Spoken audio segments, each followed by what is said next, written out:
Good evening to all of you. तो हम polity में अभी तक कहाँ पहुंच गए थे?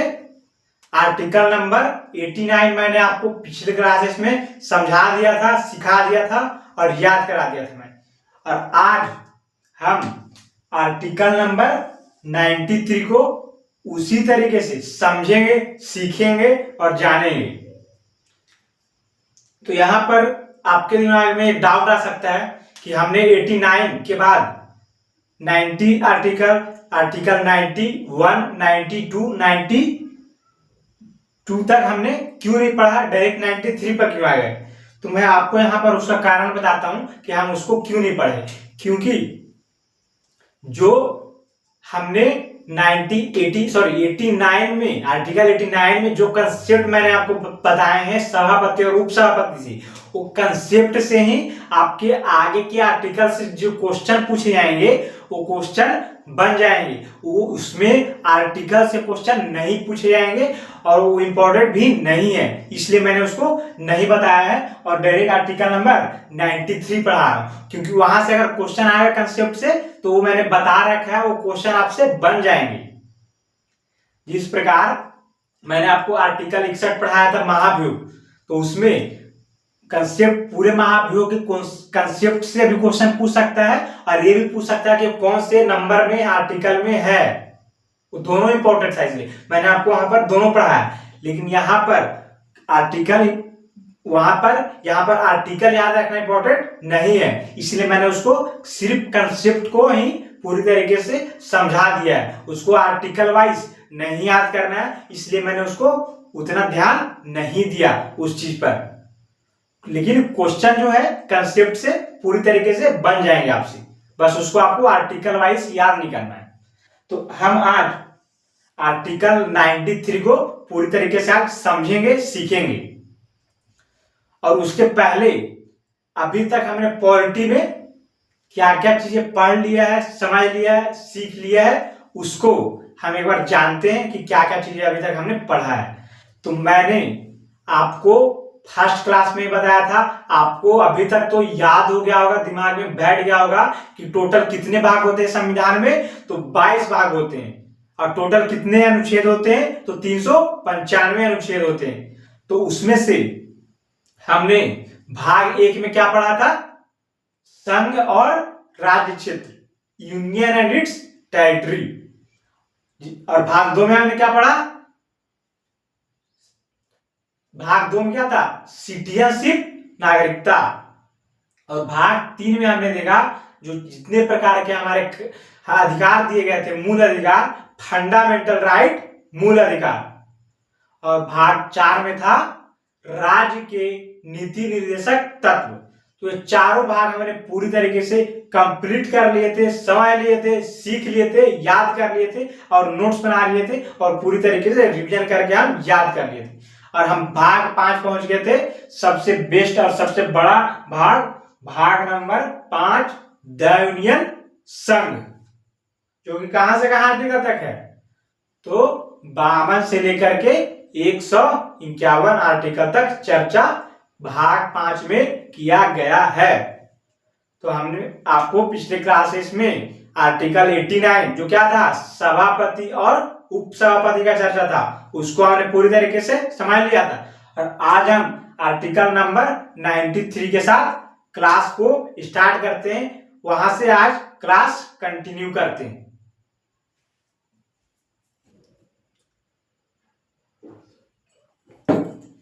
तो आर्टिकल नंबर 93 कहता है, इसमें क्या चर्चा किया गया है?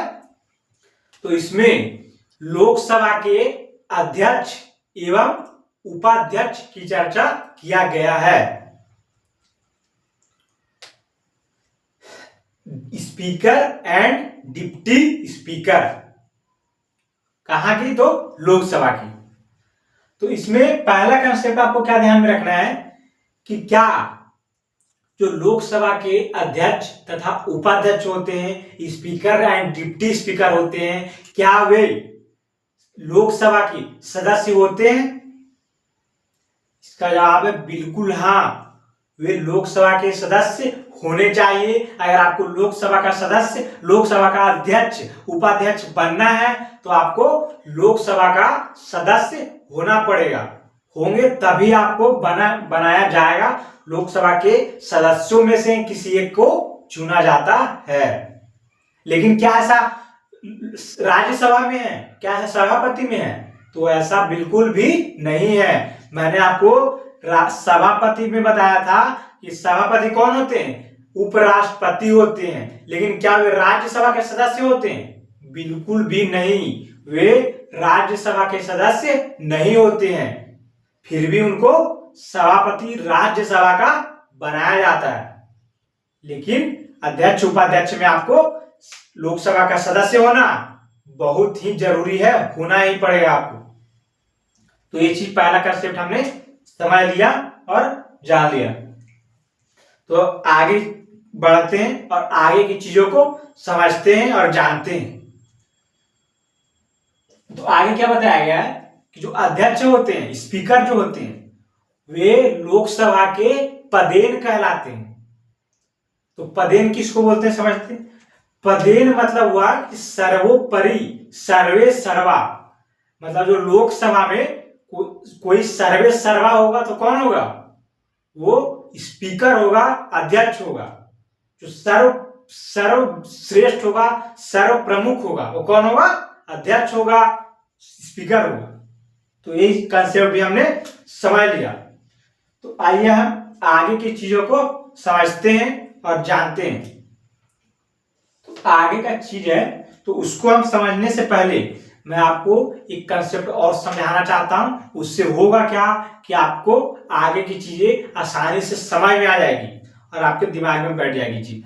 तो मैं आपको बता दूं कि मैंने आपको पहले भी बता रखा है कि हर 5 साल के बाद जब लोकसभा का चुनाव कराया जाता है, तब नव निर्वाचित लोकसभा जो होती है, लोकसभा में कितने सदस्य होते हैं? टोटल 545 सदस्य लोकसभा में होते हैं। तो जो नवनिर्वाचित लोकसभा होते हैं, उसमें जो 545 सदस्य बैठते हैं, उनको संभालने के लिए जब नवनिर्वाचित होंगे, जो नए नए आएंगे चुनाव से जीत करके, तो वो तो कौन कहां पर, कोई बोलेगा मैं वहां बैठूंगा, वहां तो बवाल हो जाएगा। तो उसको संभालने के लिए राष्ट्रपति एक प्रोटेम स्पीकर, क्या बोल रहा हूं, प्रोटेम स्पीकर नियुक्त करते हैं। कौन नियुक्त करते हैं? तो राष्ट्रपति महोदय नियुक्त करते हैं प्रोटेम स्पीकर, जो क्या काम करता है कि उनका काम होता है, पहले तो आप ये समझ लें कि जो प्रोटेम स्पीकर राष्ट्रपति ने बनाया वो अस्थायी होते हैं, स्थायी होते हैं? वे अस्थायी होते हैं, स्थायी नहीं होते हैं। वो कुछ दिन के मेहमान होते हैं, शुरुआत के 10-15 दिन के लिए ही होते हैं। वे, उनका पहला काम क्या होता है कि जो भी लोकसभा में कितने सदस्य टोटल 545, सभी सदस्यों को शपथ दिलाना, सभी सदस्यों को शपथ दिलाने का काम करता है कौन? Protem speaker. और दूसरा नंबर काम क्या है कि प्रोटेम स्पीकर जो लोकसभा के अध्यक्ष होते हैं और उपाध्यक्ष जो होते हैं, उनकी निर्वाचन करता है। अध्यक्ष उपाध्यक्ष का निर्वाचन कौन करता है? तो प्रोटेम स्पीकर करते हैं। तो प्रोटेम स्पीकर जी चुनाव निर्वाचन करते हैं। उसमें से 2 सेकंड, आपको यहां पर एक डाउट आ सकता है कि जब हम लोकसभा के जो अध्यक्ष एवं उपाध्यक्ष होते हैं, उनकी निर्वाचन में क्या पक्ष से हो सकते हैं या विपक्ष से हो सकते हैं या निर्दलीय हो सकते हैं? तो इसका जवाब है वो विपक्ष का भी हो सकता है और पक्ष का भी हो सकता है। जब एक बार मैं आपको बताऊं, जब बीजेपी की सरकार थी, तब कांग्रेस के कमलनाथ वर्मा को स्पीकर बनाया गया था। तो आपको समझ में आएगा कि वो पक्ष से भी हो सकते हैं, विपक्ष से भी हो सकते हैं। तो जो प्रोटेन स्पीकर होते हैं वे एक पक्ष से और एक विपक्ष से, दोनों तरफ से जो खड़े होते हैं उनका चुनाव कराते हैं, निर्वाचन कराते हैं, और जो भी बहुमत से जीतता है वो क्या बन जाता है, अध्यक्ष बन जाता है, और फिर एक उपाध्यक्ष बन जाता है। और जैसे ही अध्यक्ष स्पीकर के पद पे बैठे तो प्रोटेन स्पीकर वहां से उठेंगे और इधर से चले जाएंगे, अपने घर चले जाएंगे। क्यों चले जाएंगे?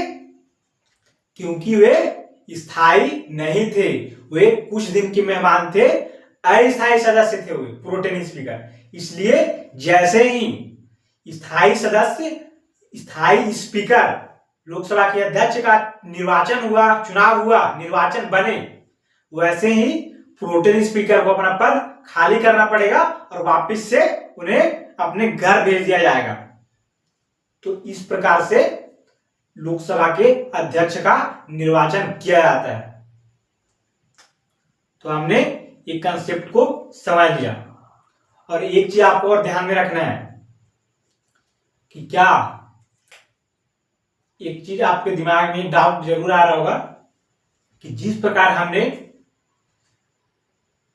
सभापति और उपसभापति, राज्यसभा के जो सभापति उपसभापति होते हैं, जो सभापति होते हैं मेनली, उनको हटाने के लिए मैंने क्या बताया था आपको, कौन होते हैं, उपराष्ट्रपति। उनको हटाने के लिए जिस प्रकार महाभियोग की प्रक्रिया लानी पड़ती है, क्या इसमें भी, अगर इसमें भी जो अध्यक्ष होते हैं लोकसभा के, उनको हटाना है तो क्या इसमें महाभियोग जैसी प्रक्रिया लानी पड़ेगी? बिल्कुल भी नहीं। अगर आप अध्यक्ष उपाध्यक्ष को उनके पद से हटाना चाहते हैं तो सिर्फ लोकसभा में एक प्रस्ताव पारित कीजिए, प्रस्ताव पारित करना होता है, और प्रस्ताव बहुमत से पारित हो गया तो लोकसभा के अध्यक्ष को अपना सीट त्यागना पड़ेगा, वहां से लोकसभा के अध्यक्ष के पद से हटा दिया जाएगा। एक चीज उम्मीद करता हूं आप समझ गए होंगे कि मैं क्या बोलने चाह रहा हूं। तो आइए आगे के कंसेप्ट को हम समझते हैं और सीखते हैं। तो आगे का कंसेप्ट आता है, तो तो आगे समझते हैं कि लोकसभा के जो अध्यक्ष उपाध्यक्ष जो सिलेक्ट हुए हैं, स्पीकर एंड डिप्टी स्पीकर, उनका शपथ क्या अलग से शपथ होता है उनके लिए? तो ऐसा बिल्कुल भी नहीं है। लोकसभा के अध्यक्ष उपाध्यक्ष के लिए अलग से शपथ ग्रहण नहीं होता है। वे जैसे ही लोकसभा के 545 सदस्य जो है, वो जिस प्रकार अपने सदस्यता को शपथ, एक सदस्य के रूप में शपथ लेते हैं, उसी प्रकार लोकसभा के अध्यक्ष और उपाध्यक्ष महोदय भी एक लोकसभा के सदस्य होने के नाते अपना शपथ लेते हैं। उनके लिए अलग से कोई व्यवस्था नहीं किया गया है, वो केवल एक लोकसभा के अध्यक्ष के तौर पे अपना शपथ लेते हैं। तो उम्मीद है आपको एक कंसेप्ट भी समझ में आ गया होगा। तो आइए आगे बढ़ते हैं, आगे का कंसेप्ट को भी सीखते हैं कि आगे का चीजें क्या कहता है। तो आइए आगे बढ़ते हैं। आगे है प्रोटेन स्पीकर। तो प्रोटेन स्पीकर तो मैंने आपको बता दिया कि प्रोटेन स्पीकर एक अस्थायी पद होता है, जो कौन बनाता है, तो राष्ट्रपति नियुक्त करते हैं। ये कुछ ही दिन का मेहमान होता है, कुछ ही समय के लिए होते हैं, शुरुआत 10-15 दिन के लिए होते हैं, जो लोकसभा को संभालते हैं और शपथ दिलवाते हैं। कौन? Protein speaker. तो प्रोटेन स्पीकर आपको समझ में आ गया कि प्रोटेन स्पीकर लोकसभा के सभी सदस्य, जितने भी 545 सदस्य हैं, उस सभी को शपथ दिलाने का काम करता है, और जितने भी, और अध्यक्ष एवं उपाध्यक्ष का निर्वाचन करने का काम करता है। कौन? तो प्रोटेन स्पीकर। उम्मीद है आप समझ गए होंगे। आगे बढ़ते हैं, और नेक्स्ट चीज जो मैं आपके लिए नोट में बना करके लाया है, वो नोट है। वो नोट क्या कहता है, इसको हम समझते हैं। नोट कहता है कि यदि प्रोटेन स्पीकर कौन बनाए जाते हैं और प्रोटेन स्पीकर किसको बनाया जाता है? क्या प्रोटेन स्पीकर भी लोकसभा का सदस्य होता है? तो इसका जवाब है बिल्कुल हाँ। जो लोकसभा में सदस्य होते हैं, और सिर्फ सदस्य नहीं, वरिष्ठ सदस्य, जो लोकसभा के वरिष्ठ सदस्य होंगे, राष्ट्रपति उन्हें ही प्रोटेन स्पीकर बनाएंगे। क्या कोई नवनिर्वाचित लोकसभा के सदस्य होंगे उनको प्रोटेन स्पीकर बनाया जाएगा? नहीं बनाया जाएगा। उनके पास क्योंकि अनुभव नहीं है कि कैसे लोकसभा को संभालना है, तो उनको शुरुआत में नहीं बनाया जाता है प्रोटेन स्पीकर। जिसके पास अनुभव है, 5-6 बार, 3-4 बार लोकसभा के सदस्य बन चुके हैं, सांसद बन चुके हैं, केवल राष्ट्रपति उनको ही प्रोटेन स्पीकर के तौर पे नियुक्त करते हैं।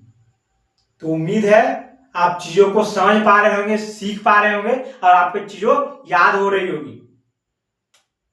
तो आज हमने आर्टिकल 93 को समझ लिया और आगे की चीजों को, आगे का कंसेप्ट को हम नेक्स्ट वीडियो में समझेंगे और सीखेंगे और जानेंगे।